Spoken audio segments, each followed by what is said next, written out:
Hello à tous, moi c'est Miknovitch et bienvenue sur ma seule chaîne YouTube, ma première chaîne YouTube. Pour ceux qui ne me connaissent pas, voici les liens de mes réseaux, donc vous pouvez me retrouver sur Instagram ou TikTok. Je vous mets les liens en bio également.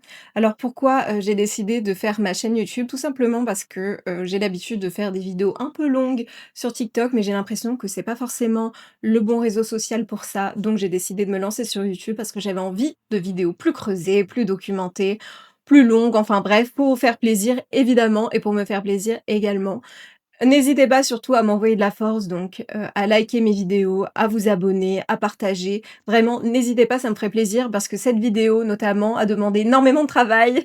Donc ça me ferait plaisir, que vous m'envoyiez de la force, évidemment après la vidéo parce que vous pouvez pas juger de mon travail avant. Mais voilà, merci beaucoup et on va commencer cette vidéo tout de suite.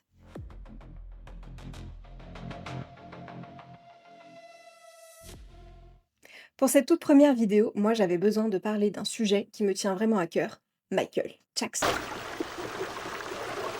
It's a wonderful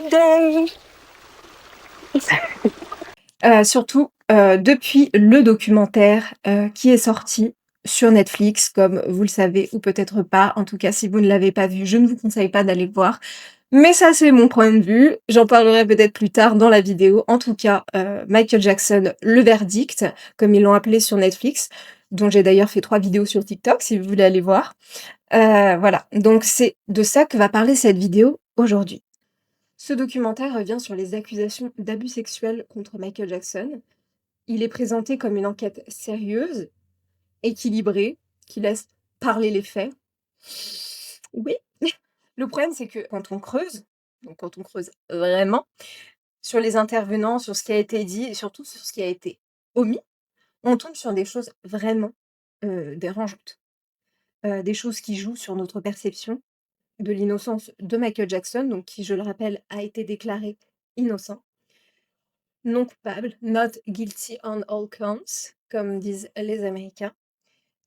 Et voilà, donc sur la méthode de documentaire, on peut remettre en question je perds ma voix, et on peut remettre évidemment en question, sa fabrication et son but réel. Donc je vais passer en revue, ici point par point, ce que j'ai trouvé. Donc accrochez-vous parce que ça va être une vidéo assez dense.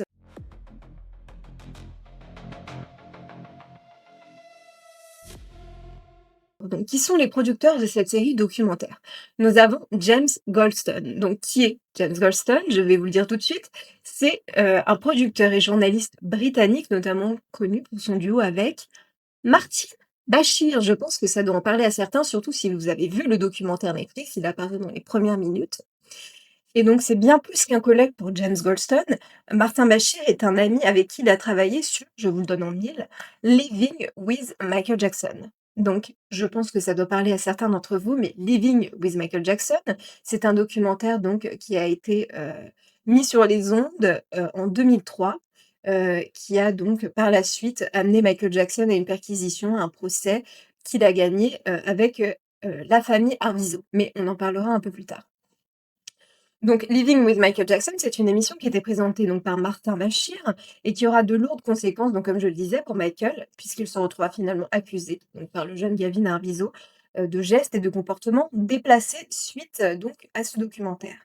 Donc ça promet pour un documentaire impartial de Netflix. Déjà, on a un producteur qui était déjà impliqué dans Living with Michael Jackson, qui était, on va dire, très peu impartial déjà à l'époque. Ensuite, nous avons impliqué également dans ce projet une certaine Anya Cooper. Donc, qui est Anya Cooper? Pour la présenter très vite, c'est une productrice et une chargée de recherche qui a notamment travaillé sur un documentaire appelé I Am Andrew Tate, produit par Amos Pictures. C'est une petite société de production dirigée par Dan Reed.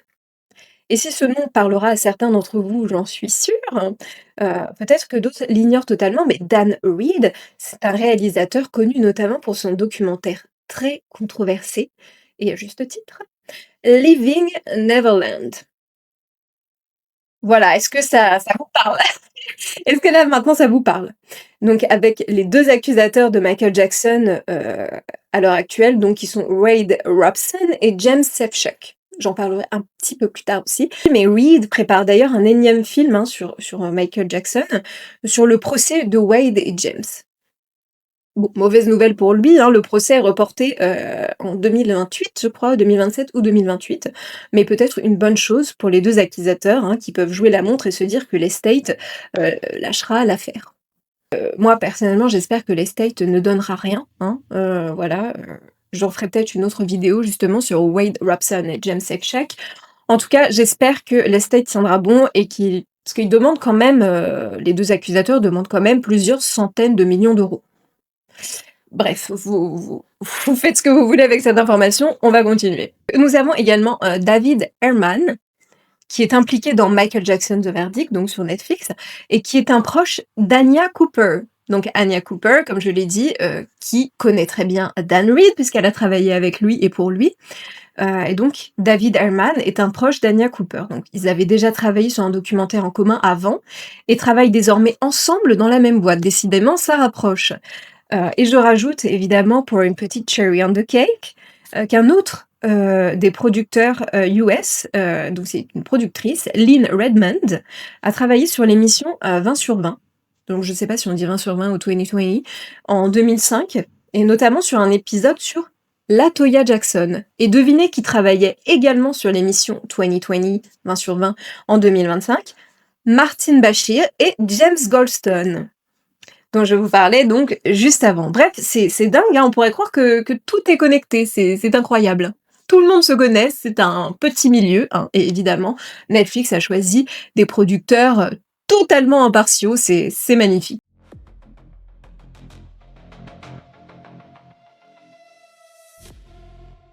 Le problème des intervenants payés. Have you been paid to take part in the documentary, Netflix? We were not allowed to get paid for our appearance and telling our story. I was paid for providing information. Okay. Alors, premier point, il est fondamental pour comprendre la suite, plusieurs intervenants du documentaire ont été payés. Ou ont un historique de rémunération, en tout cas pour leur témoignage sur Michael Jackson. Pourquoi c'est important? Parce que ça change complètement la nature du témoignage. Un témoignage gratuit et un témoignage monétisé n'ont pas la même valeur en termes de fiabilité. Surtout dans une affaire où les tabloïds ont payé des fortunes pour des scoops sur Michael Jackson pendant 20 ans. Oui, c'est réel. Un ancien proche de Michael Jackson témoignait avoir reçu des propositions avoisinant les 200K pour dire qu'il avait touché des enfants. On s'imagine la dinguerie ou pas? Et également, donc dans le documentaire Netflix, Diane Dimond, je vais reparler de cette femme plus tard, qui est une donc des intervenantes, avoue elle-même qu'elle a déjà payé des témoins et elle voit pas le problème. Tout va bien. Et comme je vous ai mis l'extrait un peu plus tôt, c'est monsieur Vincent Amen qui a déclaré avoir été payé par Netflix. Il a déclaré avoir été payé par Netflix, donc justement, pour donner des informations, pas pour apparaître. Comme si ça changeait quelque chose, enfin bon, bref.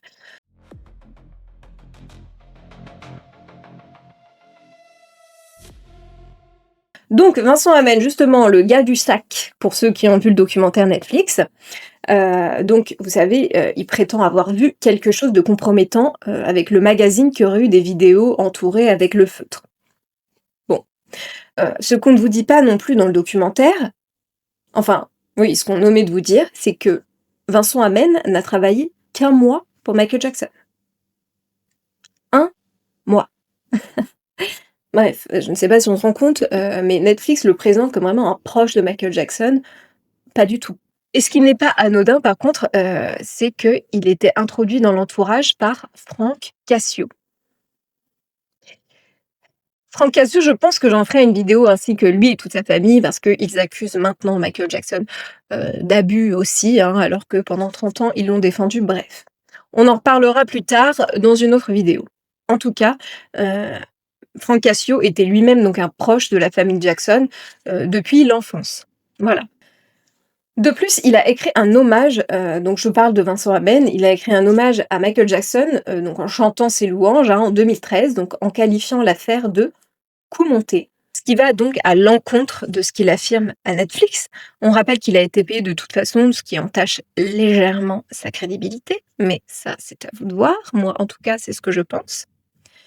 Et je rajoute que ce que Netflix présente comme preuve n'a jamais été présenté au tribunal, ce que Tom Snedden aurait vraiment pris à bras ouverts, puisque c'est le procureur qui était sur les côtes de Michael Jackson pendant des années, et depuis donc 93 et même un petit peu plus avant. Pourtant, Vincent Hamel a reçu une immunité d'usage de la part du parquet, donc en 2003, 2004, donc les années du procès, donc de 2003 à 2005. Il a reçu une immunité d'usage de la part du parquet, ce qui garantissait que ses déclarations ne seraient pas utilisées contre lui, par exemple. Et il le dit lui-même sur son site internet de toute façon, donc je n'invente rien. Donc tout affirme que son témoignage était bien plus en faveur de la défense plutôt que de l'accusation. Sinon, Tom Snedden l'aurait utilisé, par exemple. Son histoire de sac ne tient pas la route et n'a été mise en avant que bien plus tard, donc en 2017, comme vous pouvez le voir ici, sur Radar Online, puisqu'il a vendu ce scoop. Bah oui, évidemment. Et ici, il dit que Frank lui a dit que Michael Jackson regardait ça seul. Mais sur Netflix, il dit que c'est les deux. Et sur son site internet, il dit que c'est juste Frank. Donc, il faudrait se mettre en accord avec soi-même, Vincent, parce que là, il y a des contradictions dans tout ce que tu dis. Hein? Voilà. Et puis, étonnant, évidemment, que ça ne pop-up qu'en 2017. Comme c'est étrange, Michael Jackson est mort depuis 8 ans. On ne sait pas, peut-être que monsieur a besoin d'argent, on ne sait pas. Bref. Et en plus, ce qui est marrant, c'est que sur ce même article, tout en bas, qu'est-ce qu'on remarque? Une pub de Radar Online qui rappelle qu'il paye pour des scoops. Mais j'aimerais attirer l'attention sur un élément qui peut paraître anodin. La femme de Vincent Hamel. Alors vous allez me dire pourquoi on la ramène ici alors que elle n'a rien à voir avec Michael Jackson. Eh ben vous allez comprendre. Sa femme, Rina Hamel, qui est une artiste, se présente dans certains médias comme une victime d'Epstein. Peut-être que là vous faites le lien un tout petit peu. Mais, et c'est documenté, plusieurs victimes reconnues et établies de l'affaire Epstein ont témoigné. Et elles ont témoigné que Rina aurait en réalité été complice de Epstein, qu'elle lui aurait amené des filles, et selon ce qu'on trouve dans la presse, elle aurait elle-même reconnu certains faits. Mais pour revenir donc à son mari qui nous intéresse ici, il passe son temps sur les réseaux à insulter une autre victime, Virginia Giuffre. Donc désolée si je prononce mal, je suis désolée. Paix à son âme parce qu'elle est désormais plus de ce monde. Donc Virginia Giuffre, c'est une des plus célèbres victimes d'Epstein. Et monsieur Vincent Hamel, comment appelait-il cette femme? Miss Pornhub. Vous comprenez un peu? Et il partageait aussi des photos d'elle à la plage pour montrer qu'elle n'avait pas de cicatrice et qu'elle disait qu'elle avait une cicatrice. Bref, Vincent Hamel, tu es bizarre. Honnêtement, qui te permet de partager les photos en maillot de bain d'une femme que tu ne connais pas? Sur les réseaux, c'est très bizarre. Bref, pour moi, ce mec est un peu timbré du ciboulot.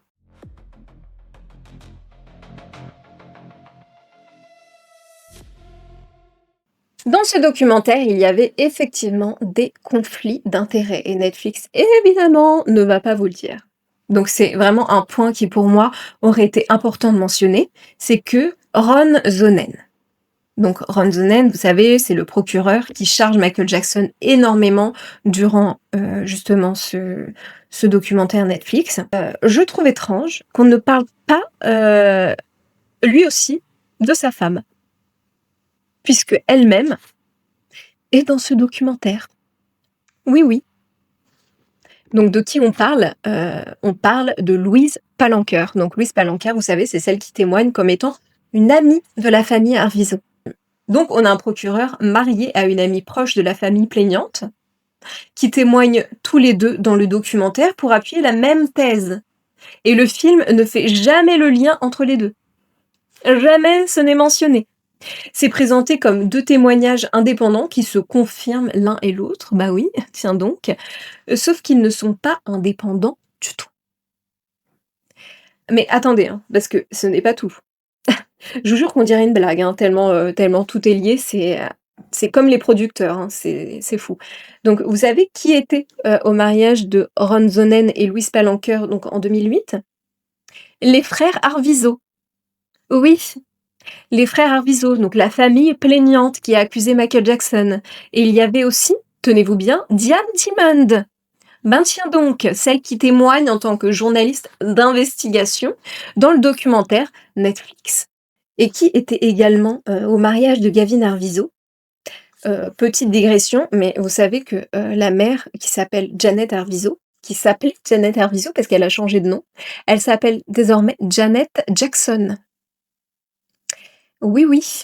Elle s'est mariée avec un homme dont le nom de famille est Jackson. Ça m'énerve, bref. Donc, qui était également au mariage de Gavin Arvizo? Diane Dimon, Ron Zonen et Louise Palanker. Comme c'est mignon! Et regardez qui voilà, donc avec Ron Zonen, Louise Palanker et Diane Dimon, Stacey Brown qui lui aussi, comme par hasard, est dans le documentaire Netflix. Et j'ai l'impression qu'on se fout de nous, parce qu'évidemment, rien n'est mentionné. Mais quelle belle impartialité donc du procureur Ron Zonen, du coup, dans le documentaire Netflix, étant donc un proche des Arvizo, Diane Dimon étant une proche d'à peu près toute l'accusation, et Stacey Brown et Louise Palanker se connaissant également. Voilà, vraiment, on a une réunion de famille sur Netflix, c'est beau.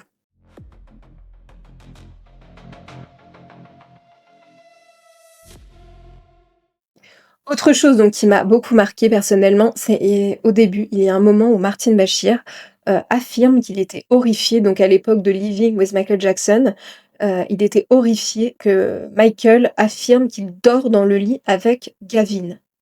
Donc je vous mets la capture d'écran de ce que Netflix met également en sous-titres lors de cette partie. Sauf que ce n'est pas du tout ce qui est Hey, let me stay in the bedroom. And I was like, Michael, you can sleep on the bed.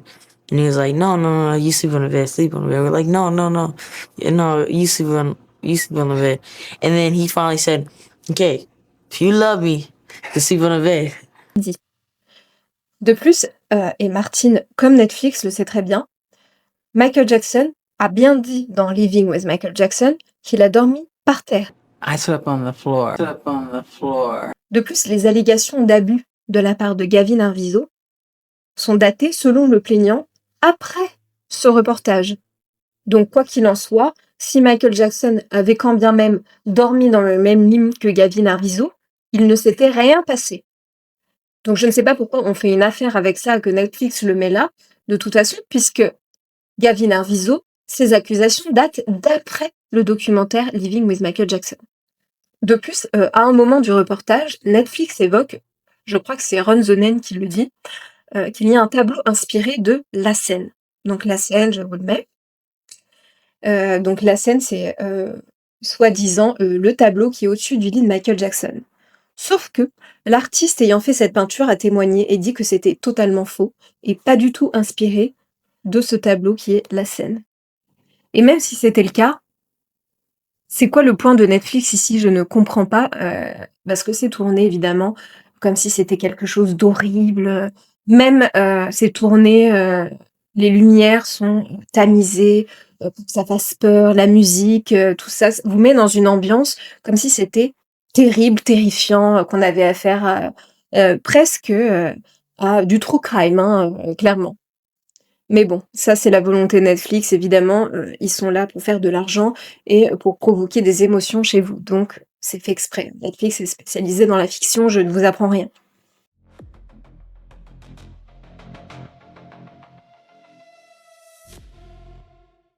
Qui n'est pas celle dont se préoccupe Netflix, dans son documentaire, mais puisqu'ils se permettent d'en parler, je vais le faire aussi. Donc bien malheureusement, car je pense que cela devrait rester privé.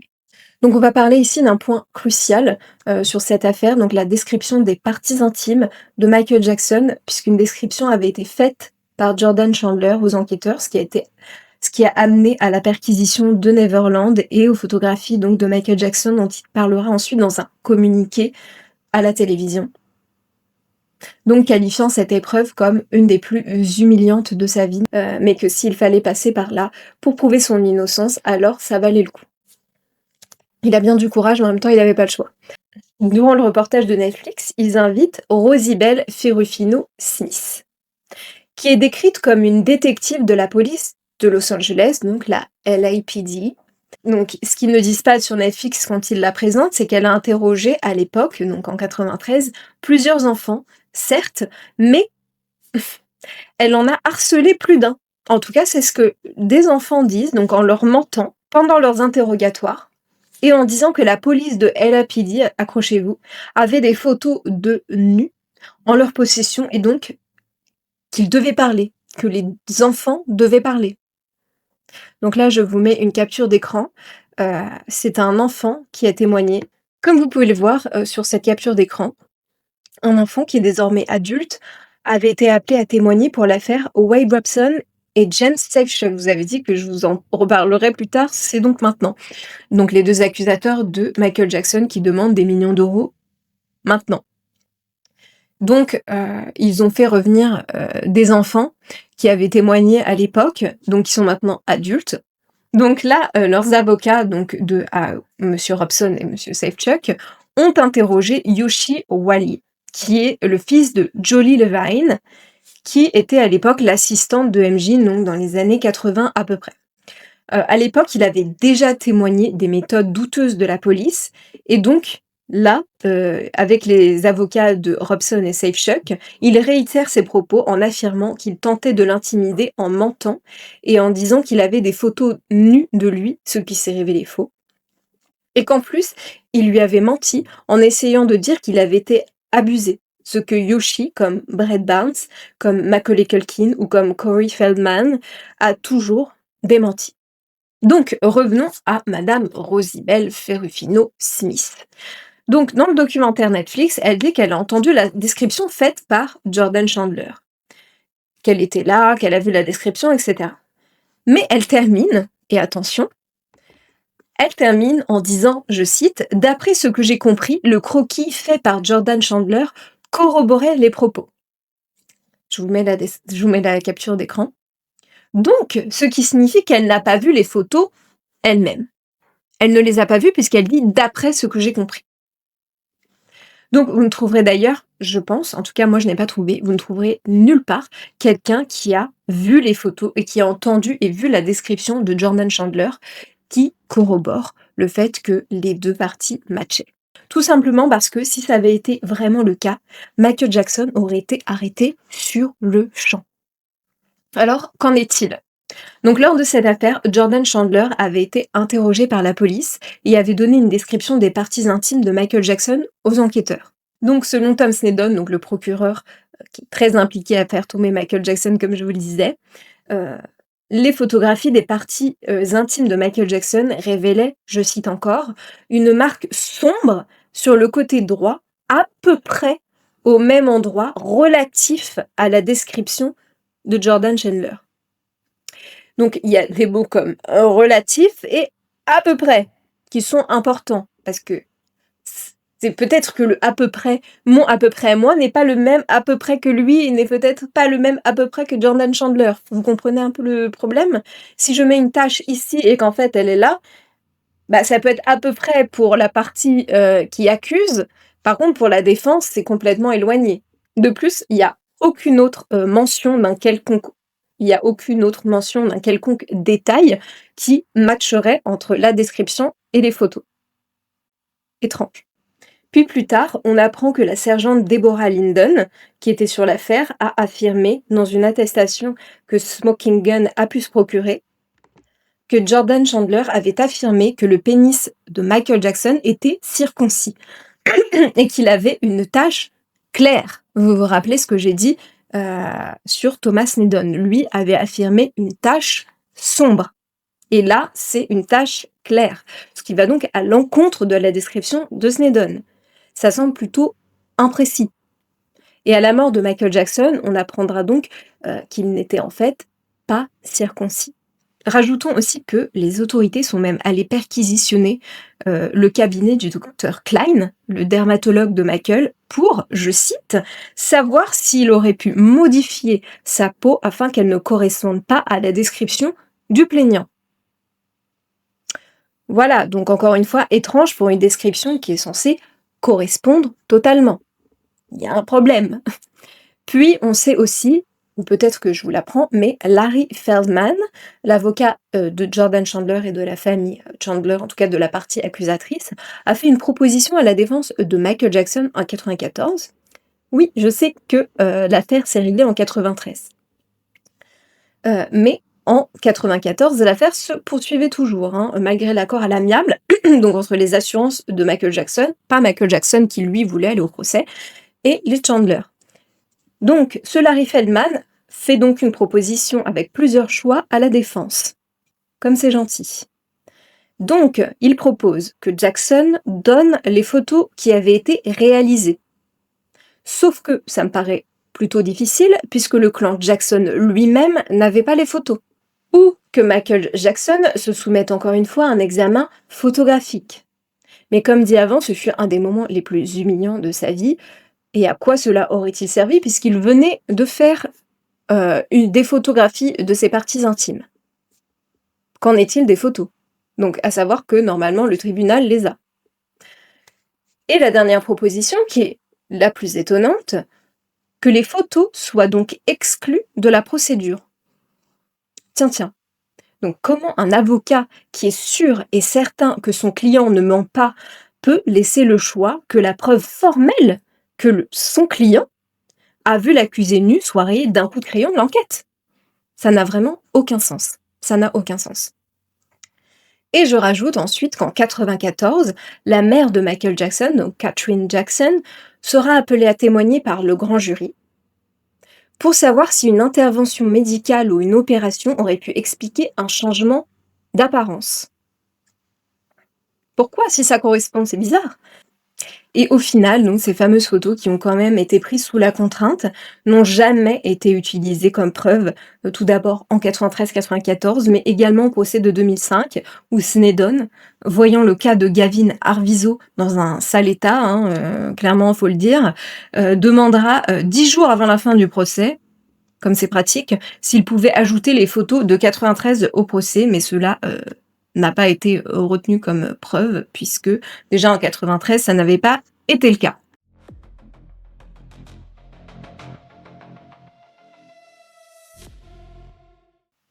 Tout d'abord, j'ai entendu plusieurs fois dans le documentaire le terme Wako Jacko, utilisé par plusieurs journalistes, notamment des journalistes britanniques, pour désigner Michael Jackson. Ça aurait été bien de la part de Netflix, par exemple, qu'il nous explique d'où vient ce terme. Parce qu'en plus d'être injurieux, c'est extrêmement raciste. En effet, le terme vient de Jacko Macaco, qui fut un singe de combat au début des années 1800. Ai-je besoin de dire en quoi c'est raciste d'appeler une personne noire par le nom d'un singe? Voilà. Si j'ai besoin de le faire, c'est que vous faites partie du problème, selon moi. Tous les journalistes, ou presque, étaient contre Michael Jackson aussi, on en parle peu, voire pas du tout dans le documentaire de Netflix, surtout dans ce procès-là. Tous les journalistes étaient contre lui quasiment. Donc voici quelques couvertures que vous pouviez trouver à l'époque, malheureusement encore maintenant. Je rajoute aussi que beaucoup de journalistes, comme Diane Dimon notamment, ont essayé de décrédibiliser les jurés de ce procès donc de 2005 en les disant fans de Michael Jackson, juste parce qu'ils secouaient la tête sur des chansons passées au tribunal, car ils ont dû regarder, les pauvres, le documentaire de Martin Bashir en entier. Seulement, personne ne mentionne que 2 jurés avaient été victimes d'abus étant enfants. Jury, Piers. We had a white civil engineer who described himself as conservative. We had a retired school principal with a master's degree in counseling. We had a mathematics teacher with a master's degree in mathematics. We had a head of a local social services agency who had been married to a police officer. We had a journalist. We had people in the military nearby at a base very well prominent in that location. We had 2 women who had experienced molestation in their own family. We had a majority women. We had no African American. Nobody could say this was a racially biased jury or a racial verdict. They deliberated. They heard all the evidence. The case. Donc voilà, de la même façon que l'entièreté du jury n'était composée que de blancs, aucun noir, et que la pression des médias était intense sur eux. Donc on pourrait parler aussi un peu de Tom Snedden, qui a tenté de falsifier des preuves pendant le procès. Je laisse William Wagner, journaliste, qui était présent et qui en parlera mieux que moi. That Tom Snedden be indicted for falsifying evidence in the Michael Jackson trial. And I was a witness. I was right there in the courtroom, watched him get caught, false fingerprints evidence, the phone evidence that they tried to create to say there was conspiracy and all these phone charges, half a day on that. Then Snedden wanted to withdraw it from the evidence pool in the court. No. The defender, Tom Medrow, said that stays on. Judge said, you're right, it's already been entered, it stays. And the jury looked at all this false evidence and said, there's no way we can convict this guy. Je rajoute également, en parlant de preuves, que l'avocat de Michael Jackson a mis en évidence que Star Arvizo, donc le frère du plaignant Gavin Arvizo, mentait, puisqu'il a affirmé au procès que le magazine P, vous voyez de quoi je parle, le magazine Prono, que lui montrait Tom Masrow, donc l'avocat de Michael Jackson, était bien celui que Michael Jackson lui avait montré à lui ainsi qu'à son frère. Seulement, le problème, c'est que le magazine n'est sorti que 4 mois après le départ des Arvizo de Neverland. Donc, il n'était déjà plus en contact avec lui à ce moment-là. On pourrait aussi creuser sur la famille Arvizo, mais ça demanderait peut-être une autre vidéo parce qu'elle commence à être longue. Et pour ma première vidéo, on va rester sur un seul sujet, donc, qui est le documentaire Netflix. Mais en tout cas, je remarque que c'est également mentionné nulle part que Star Arvizo avait tendance à jouer avec des couteaux et menacer des employés de Neverland avec. Je ne sais pas pourquoi c'est mentionné, c'est quand même important de mentionner ça sur ceux qui accusent Michael Jackson d'un fait très grave. Voilà, vous en faites ce que vous voulez. Je rajoute aussi que Gavin et Star Arvizo semblaient picoler pas mal. Hein. Là, vous voyez le témoignage à la barre du chef cuisinier. Netflix évoque aussi le surnom de Blowhole pour désigner Star Arvizo qui aurait été donné par Michael Jackson. Mais ce que Netflix ne dit pas, c'est que c'est Star lui-même qui avait commencé avec ce surnom et qui, suite à un défi, est resté avec ce surnom qu'il se donnait donc lui-même. Hein, ce n'est pas Michael Jackson qui a donné ce genre de surnom. Voilà, donc maintenant que vous savez un peu plus d'éléments, on peut passer à la conclusion.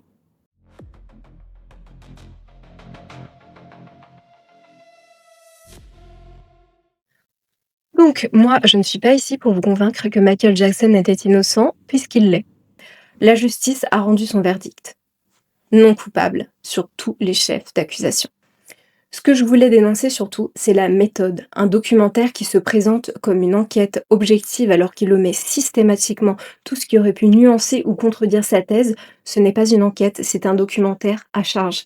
Et donc, j'estime non utile puisqu'on a déjà eu des reportages biaisés comme cela depuis des années. C'est récurrent, puisque les journalistes privilégient plutôt les sensations, les émotions, plutôt que la vérité. Ça, c'est mon point de vue. Ce qui aurait été bien, pour moi, selon moi, c'est de présenter tous les documents, toute l'enquête de manière impartiale et de donner la parole à tous et ne pas consacrer donc 2 épisodes entiers à l'accusation et 10 minutes au contre-interrogatoire de la défense, par exemple. Mais désormais, les médias s'en donnent à cœur joie puisque l'intéressé est mort. Et puisqu'aux États-Unis également, on ne peut pas aller en prison ou être inquiété pour diffamer un mort, malheureusement. Donc si cette vidéo vous a plu, n'hésitez pas vraiment à liker, vous abonner, à me dire en commentaire ce que vous pensez. C'est ma première vidéo, donc tout retour est le bienvenu. Merci d'avoir regardé, à très vite et je vous souhaite une belle journée.